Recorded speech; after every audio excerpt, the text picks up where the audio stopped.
Bam! Welcome to the STLHD Nation Podcast.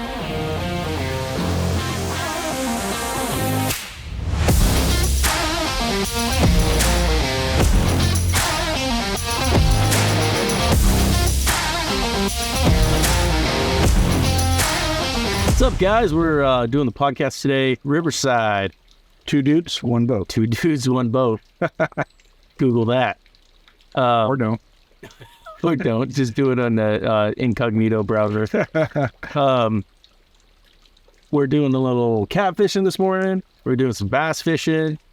We're pretty lucky to be able to have so many cool fisheries just right in our backyard. And they shut down the Columbia. It's in the Willamette is a zoo by the falls. And so we're bass fishing. And it is not a zoo here.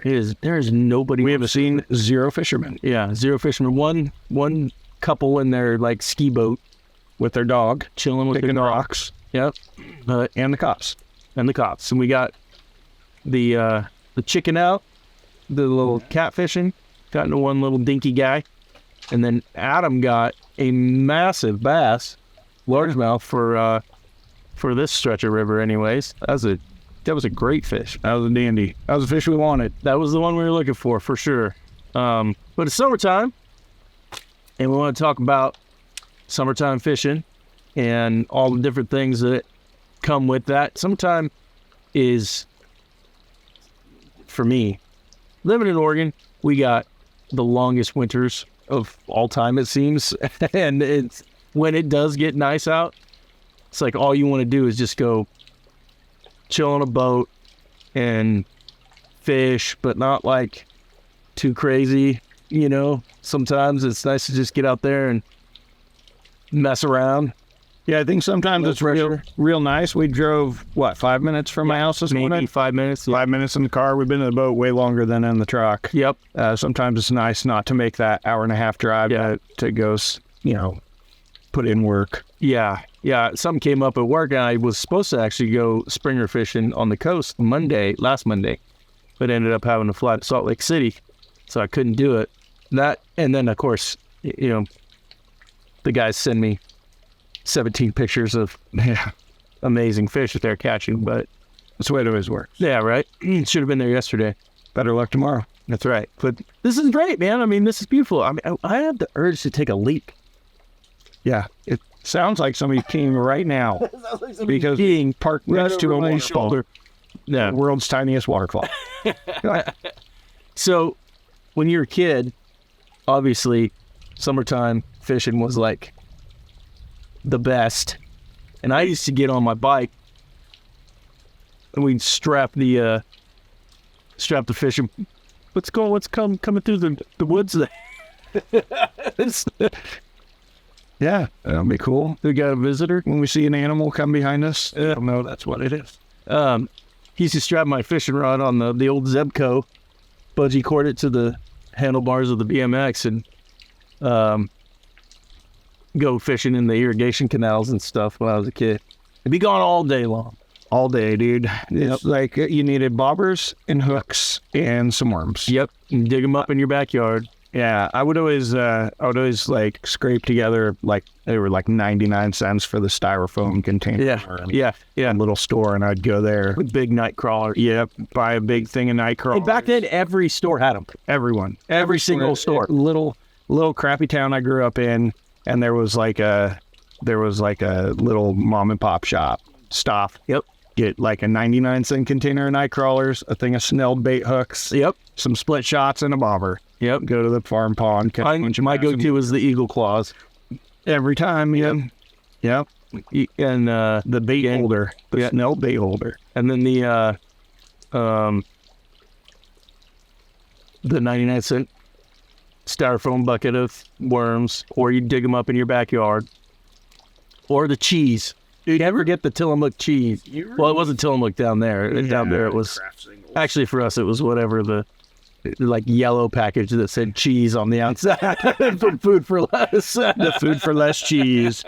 Dude, you remember cheese. You go down to the like farm pond or whatever with your container of worms, you fish all day, By the end of the day, you'd open that up, and those worms would be A, liquefied, and B, it would smell like death. Yeah.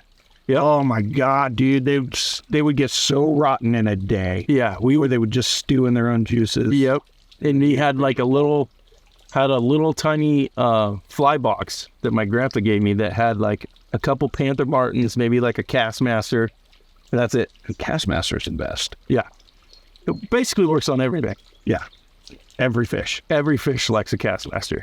But even when you're a kid, though, like, that's just what you did in the summertime. Every single day. Yeah. We kind of forget that. Like, the older we get, how fun that fishing is. My kid complains all the time that there's nowhere to fish that he can ride his bike to, which is true. Because 5 minutes drive in the truck is still way farther than my kid's riding his bike down the freeway.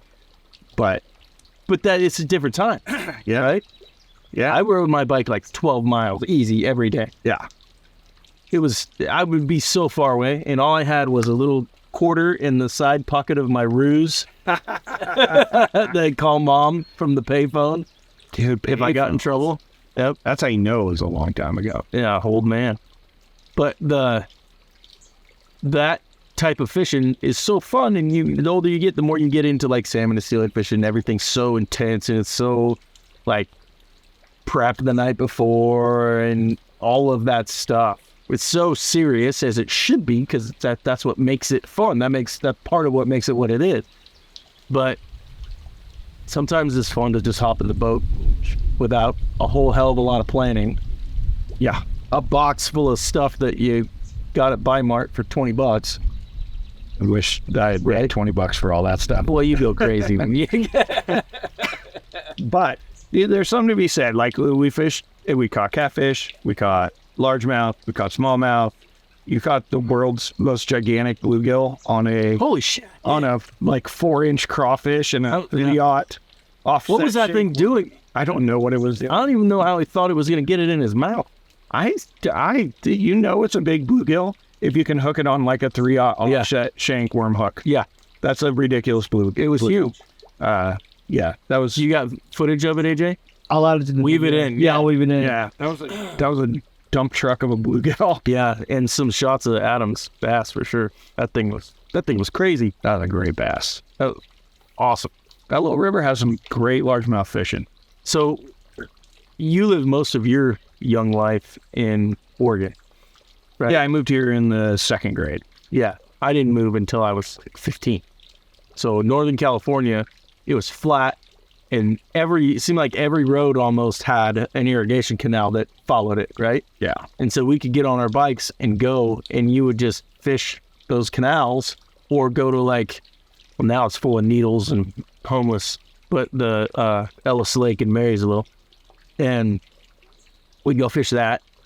The Feather River a little bit, not too much. It was basically like the Willamette here. Yeah. You know? Yeah. It's kind of hard. Is not very bank fishing. No. Right now.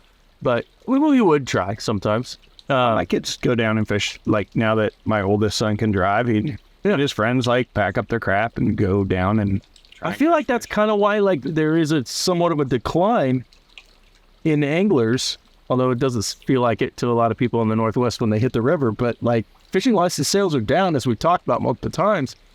It's because kids don't do that stuff anymore. You don't have the freedom to just get on your bike and ride it 12 miles like you used to, right?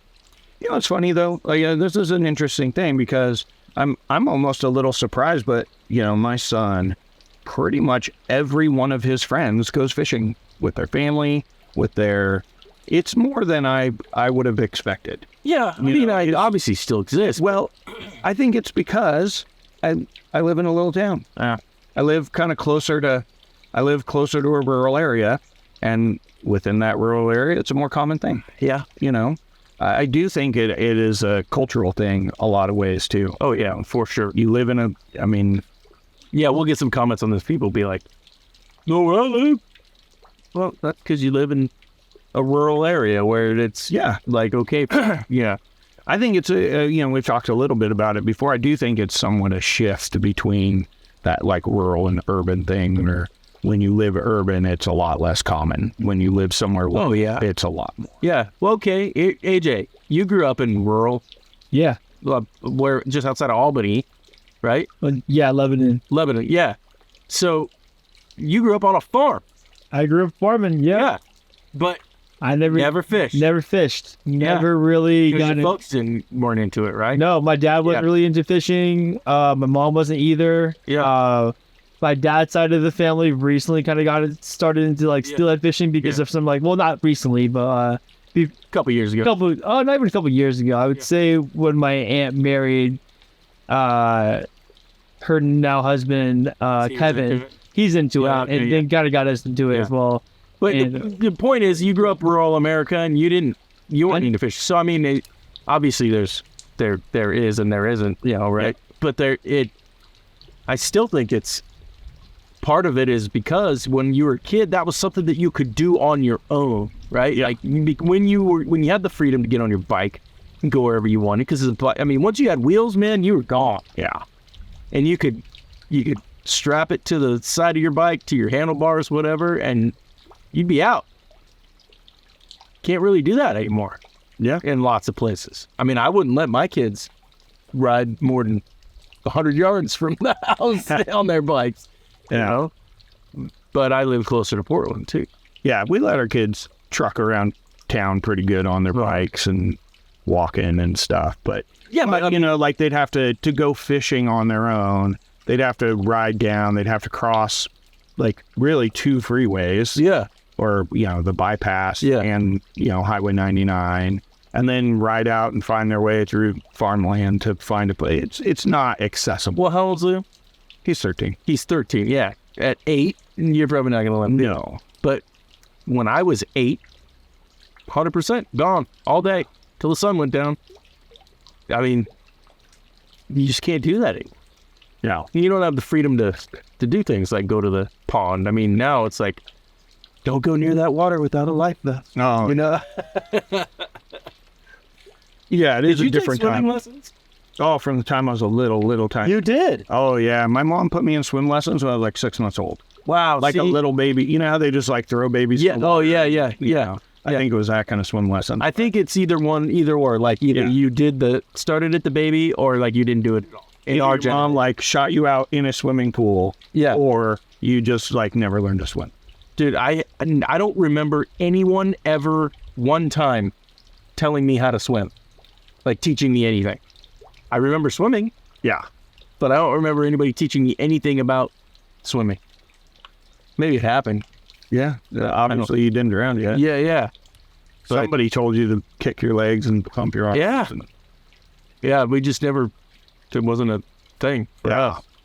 But I definitely understand why people, especially if you're going to have your kid around water all the time and fishing, how important that is. Yeah. Our kids are in swimming with them. Yeah, it's interesting, too, because, my mom took me fishing a lot when I was a kid. She would, even when I was smaller, she would take me, when we lived in California, she would take me to Clear Lake. Yeah. And we would fish for bass at Clear Lake. So, I got that fishing was instilled in me when I was a kid. Yeah. I think that's part of it, too. Like you just said, AJ's parents didn't fish, so AJ didn't learn to fish. Yeah. My mom took me fishing, and I learned to fish and loved it. Your dad took you. Yep. Even if it's just, drive to the bluegill pond and catch bluegills or go troll around in the lake and catch kokanee or trout or whatever you have, it's that, if somebody instills that in you, then you tend to follow with that, I think. There's so many, I think there's so many weird little lessons you don't even really think about when you do that. I was watching my kids sitting on the dock catching bluegill with cheese. And my oldest, she's now where she can grab them, pull the hook out, all the stuff. And it just, all those little independent lessons that you teach kids from something as simple as catching a bluegill, teaching it about, how to treat something that is still alive, you know what I mean? Or how you treat something that's dead. Well, we go kokanee fishing, you catch kokanee, how do you properly dispatch the fish and then clean it and do all that stuff? Those are little tiny lessons that they carry into other little aspects of their lives that you just don't get. Yeah. you know? Yeah, it's interesting. You know, it's interesting to me too. Like, fishing is a sport that people love. You know, I love it, you love it. Yeah. Other people love it. They don't seem to ruin it like they ruin team sports for kids either. You know what I mean? Yeah. Like, I mean, there are some people who are like, you're going to sit in this boat all day until you catch a steelhead, whether you like it or not. Yeah, I'm sure those exist. But I don't think it's as common. Like, you don't see, like, I never see people, like, screaming at their kids about fishing like you do about soccer. You were standing at the front of that boat all day. You haven't caught a single fish, you loser. Yeah. Yeah, just, you don't Take have it away right. your PlayStation. Your friend John caught 4 more fish than you today. You're on restriction, and we're not talking. You're going to practice every day in the rain. You just don't see that, dude. I think it's a different thing, too. Yeah. I mean, I'm sure it exists somewhere, but yeah. Kids trying to raise the next, Roland Martin or something. Tournament fisherman. I'm too old. I don't know. Tournament fisherman, but Kevin Van Dam or I don't know. Yeah. Whatever they are. They're just like, you're going to learn to fish whether you like it or not. Yep. Trying to get them recruited to college. I know. That's a good point. I mean, they do have college bass fishing too. I know Oregon they do. State has one. I know they do, but have you ever seen somebody screaming at their kid to trying to get them a Oregon State bass fishing tournament? No, I scholarship? see them out there on Triangle Lake all the time practicing. Yeah. Yep, they got the boat and the gear and everything. They're probably a lot better at catching bass than me. That's for sure. No, you're the hot stick today. Yeah. I've done it once or twice. Yeah. So we're wearing water advantage. We're wearing these new shirts, the new CFS shirt. We're wearing my favorite shirts. These are great. This is maybe my favorite long sleeve shirt I've ever owned. So they're not like the silky sun shirts that shiny. Yeah. They're a little bit more flattering. Notice you haven't seen better. either of our nipples yet. Yes, yet. Yet. Because that is what happens in the other shirt. Yes, they're very nipply. They're very nipply. But they got a good fit. They're comfortable.